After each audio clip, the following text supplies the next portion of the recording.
Anyway, dumako naman po tayo doon sa mga fake news. Ano po? Ito, huli. No? Alam nyo naman, pagka mga DDS, at syempre po, ang nangunguna sa pagpe-fake news nito, mga kababayan, wala pong iba kung di po yung host ng Dos por Dos. No? Sino yun, Mark? Parang ngayon ko lang narinig yung ano na yun, yung pamagat na yun, na may host na Dos por Dos. Wala akong iba, kundi si Jason sa dos ngipin sa ilalim, dos ngipin sa ibabaw. Dos por Dos, aka host by Ngalbu. Pakinggan nyo ho, mga kababayan. Ito. Ito ho yung ginawa nila. Ito yung una. Ano? Yung unang rally.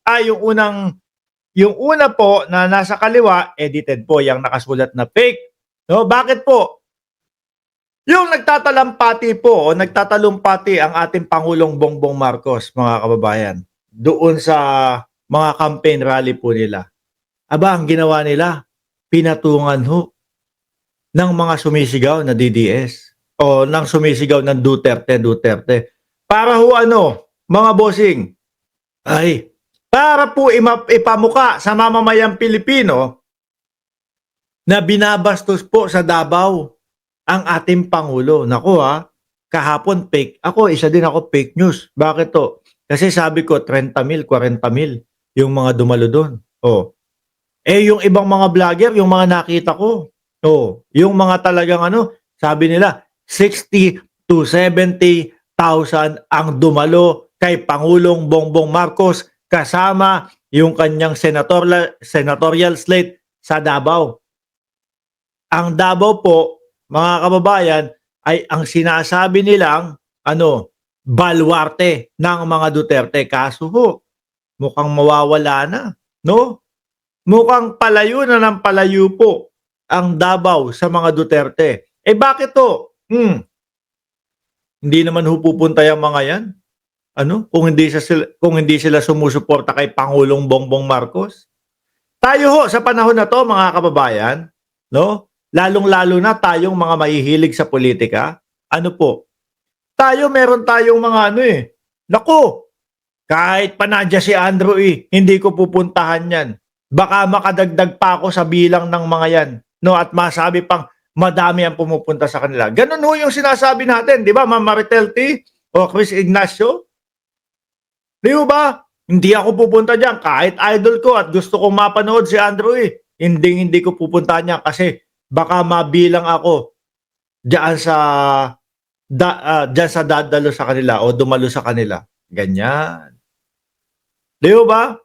Ngayon, ang pakalato ng mga DDS, madami daw pong bayaran na sumama sa rallying ito. Di ba, Ma'am Delia Rosario?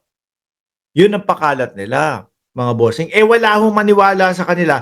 Ang ginawa nila, mga kababayan, eto nga, no? Yung talumpati po ng ating Pangulo, doon po mismo sa campaign rally nila, pinatungan nila ng sumisigaw na Duterte. Yung mga yan naman, di ba? Sisigaw lang ng mga Duterte yan pag nakarinig ng mga putang ina mo. Sisigaw ng Duterte yung mga yan kapag nagsalita, papatayin kita, gano'n. Yung mga gano'n, yung kunyari, gigil ng dating Pangulong Duterte. Di ba? Pero yung kapag seryoso ho po, ang pinag-uusapan, hindi makakasigaw yan. Eto po yung pinake news nila. Eto po yung inedit nila.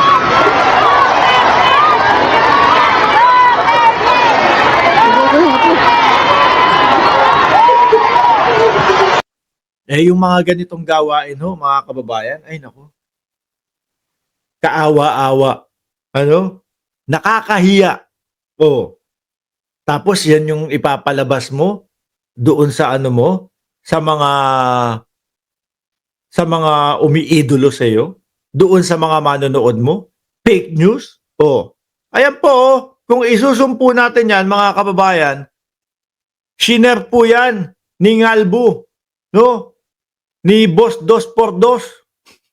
dos ngipin sa ilalim, dos ngipin sa baba. Di ba? Oh, Duterte!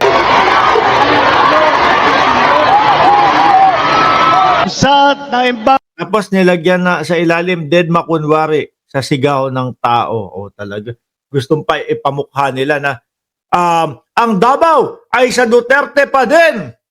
Pero napakadami yung pumunta niyan, mga boss. Oh. Pag namalay mo amin! Ayun na. Ito na po yung play nung original, mga kababayan. Ang tugaw kayo, apo. Wala naman po, di ba? Wala naman po sumisigaw. Alam niyo kung bakit? Napakadali lang po ipatong niyan, mga kababayan eh. Kami po, ang alam kong gamit namin, pang-edit po, mga bossing. Pero pang-edit lang doon sa mga vlog namin, Filmora. Ano? Filmora po yung gamit namin pang-edit sa mga vlog namin. So yan po, mga bossing, may mga 3 o 4 na linya, no? Ilalagay mo sa ibabaw na linya yung mismong bidyong totoo. Tapos ngayon, kukuha ka sa ilalim, kukuha ka ng nung background o yung boses lang, no, yung sumisigaw ng mga Duterte at ilalagay mo lang sa ilalim. Pag nag-play ho yun, mga bossing, sabay na yun, no? Magpe-play si Pangulong Bongbong Marcos nagsasalita at tapos sa ilalim nandoon naman yung boses. Sasabay po na magsasalita yun. Wala na bang ibang style ang mga DDS? Puro ganito na lang ba ang gagawin nila? Ay, oo. Kasi mga bossing sila, kontento na po sila sa ganyang style nila. No? Yung manloko ng kapwa, lokohin nila. Yung mga manonood nila, bakit to? Uto-uto yung mga manonood nila eh. Madali hong mga mapaniwala eh. Oh. Ganyan ang style ng mga DDS.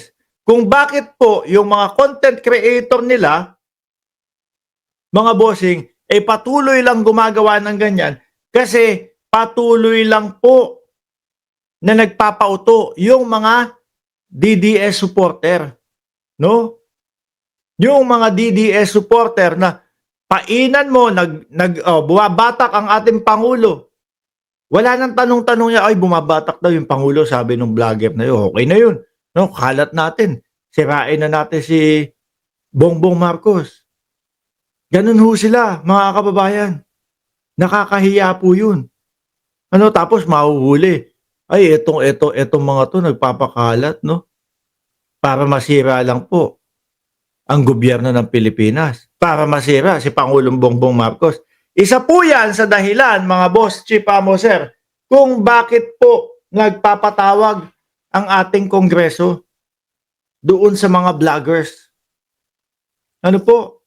Isa po yan sa gustong matanggal, no?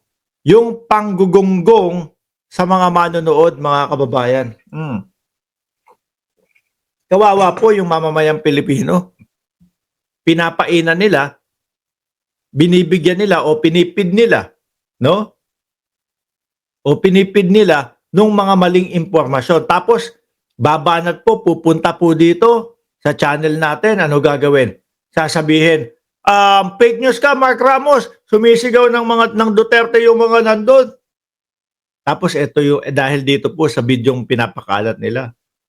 Di ba? Tapos, babardagulin ho natin, mapapahiya.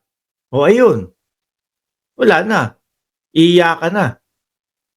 Di ba? Isinusuong nila sa kahihiyan yung kanilang mga manonood sa ganito pong mga gawain, mga bossing.